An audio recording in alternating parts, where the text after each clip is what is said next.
Stage 9 was a 26-kilometer affair and, not surprisingly again, promised wet, slippery and muddy conditions. The crowd were out in force with a dazzling array of rainwear, some more effective than others.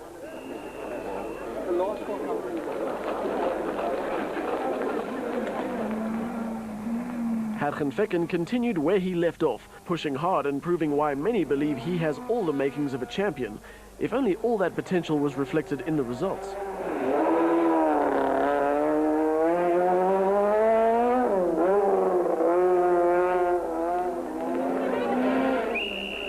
Enzo too was looking committed, although he had clearly decided that chasing for victory was not the strategy of the day, unless of course Damso ran into more problems.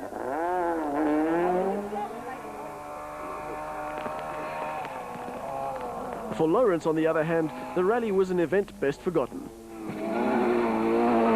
At least the plucky driver still managed to entertain the crowds.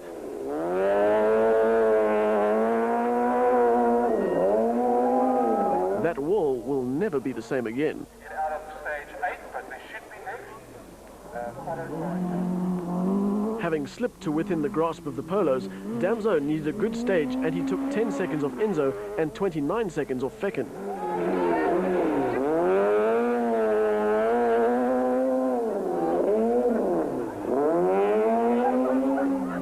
But it was the ever-committed Habich who was quickest of all, chancing even surge by 4 seconds, and that despite some wide lines.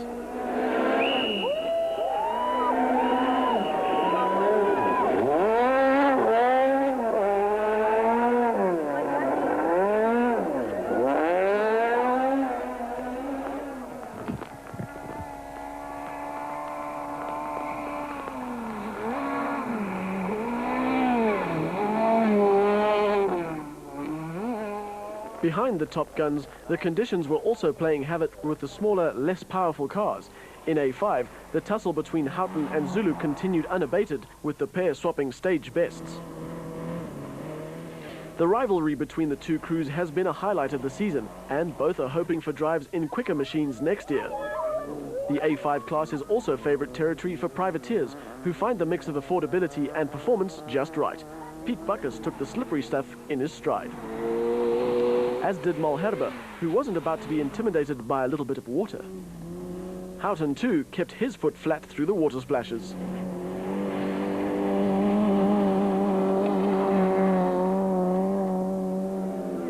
But it was BP VW Chico driver André Kleinwerk who surprised the rest at this point, leading by 23 seconds from Houghton, with Malherbe a further 1 minute 35 seconds further back.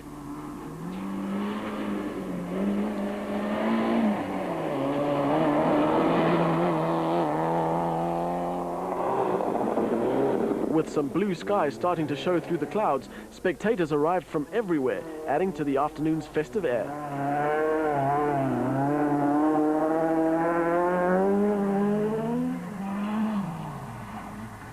In A7, the rivalry between Tony Ball and Adrian Karth continued unabated, as the two Golfs went at each other hammer and tongs. Karth seemed to have the better of the KZN driver though. John Williams is one of the young drivers benefiting from the official sanctioning of pace notes. Listen to his navigator father's instructions.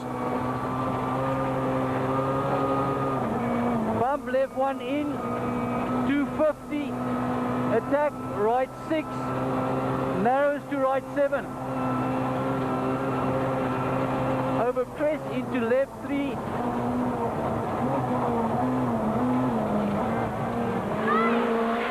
Pace notes are a leveler that ensure all teams are on the same playing field, regardless of local knowledge. Expect youngsters like Williams to up their pace even more in seasons to come. Charles Wilkin was now dominating A7 and is another driver who has taken to pace notes like a duck to water. Turn a cue left and left before, and then cue left and left. And left 7, 60 left 7.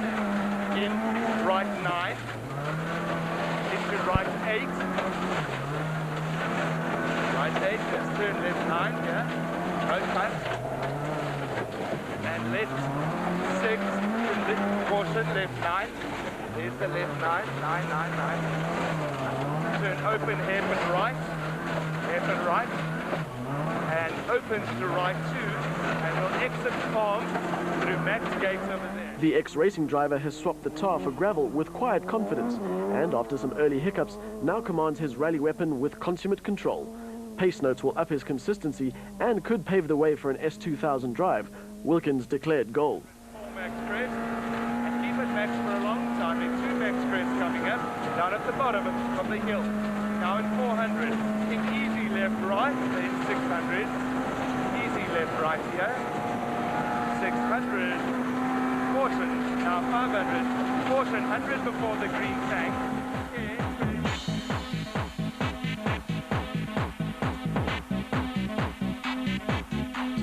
The penultimate stage, and the last one on gravel, was a repeat of day one's 30-kilometer stage, and was the last real chance for those crews still seeking to improve their positions.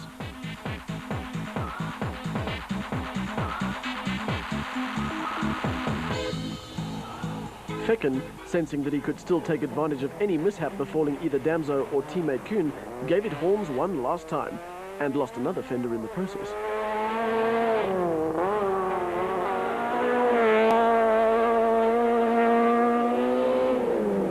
Equally determined to at least save some face after all the mishaps, Lawrence was trying hard, almost too hard.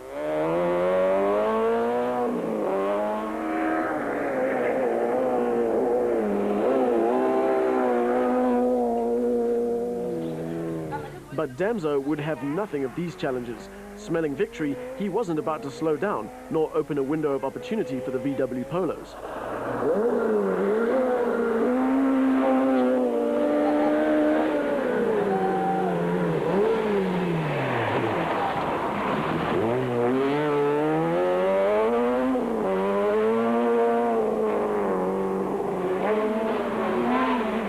Enzo, tantalizingly close to his first ever championship title, wasn't hanging about, but wasn't taking unnecessary chances either.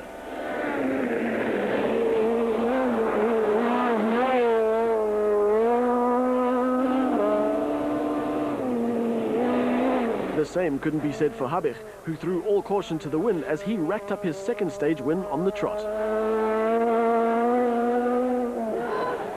With one stage to go, Serge was comfortably in the lead, with Enzo trailing the Toyota by 17 seconds. Fecken's 1 minute 13 deficit would be impossible to bridge with only the short Killarney tar stage to go. After all the mud and slush, returning to the clean tar of Killarney was a relief for the crews. Only 11 kilometers separated them from the checkered flag, and given the conditions, there were a lot of survivors to entertain the spectators. With a similar format to the previous day's Killarney stage, the action was again as close as it was entertaining. The battle between Habich's Polo and Gemmel's Lancer Evo was a particular highlight, and especially Habich's very late braking maneuvers. Enzo, in a celebratory mood, was also in on the action.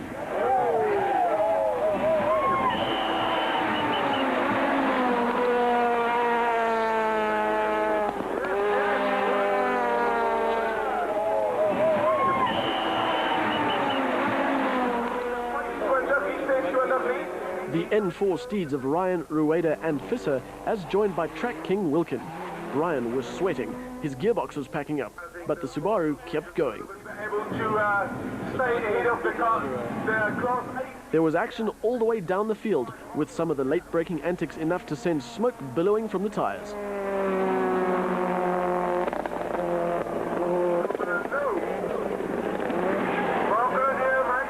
Cornier, in particular, used his karting experience to barge past Costa, with Nathan in very close attendance and Reinecker an active spectator. Meanwhile, the front runners were already in Parc Fermé. Winning N6 in convincing fashion were Mike Nathan and Rikke Smit. The N3 winners were Kobus Rus and Neil Ferree, pending a Mohamed Musa appeal. In N4, Johnny Gemmell and Peter Marsh took the well-deserved honours. A5's close dices eventually favoured Michael Houghton and Bryn Doherty.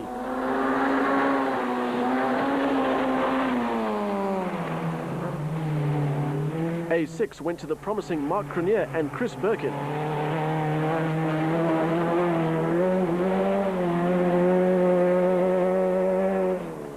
Eventually unchallenged, Charles Wilkin and Greg Godrich took the A7 victory.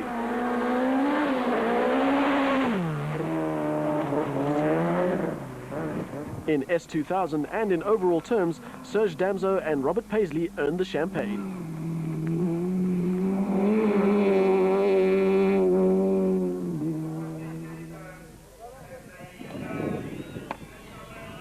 It was bubbly all round as the winners celebrated, and none more so than an elated Enzo Kuhn, who won his first ever South African National Rally Championship. I've waited about 15 years for this. You can see we're drenched in champagne. Our guy's been at it for 23 years, so we're excited and we're so happy about it. We didn't want to go to the last event to win it, and at the end of last year I said to Guy, I never even want to have to do the last event to win the championship. So we did it before that as per plan. For Serge, the Subaru Cape Rally victory, his 70th overall, was a special one. Yeah, 70th, and well done to Enzo for the championship. I think he really deserved it, and most probably we'll see more of him in the future. And so to the results. For Serge Damso, a well-deserved return to winning form after a disappointing season, while second for Enzo Kuhn was enough to clinch the title.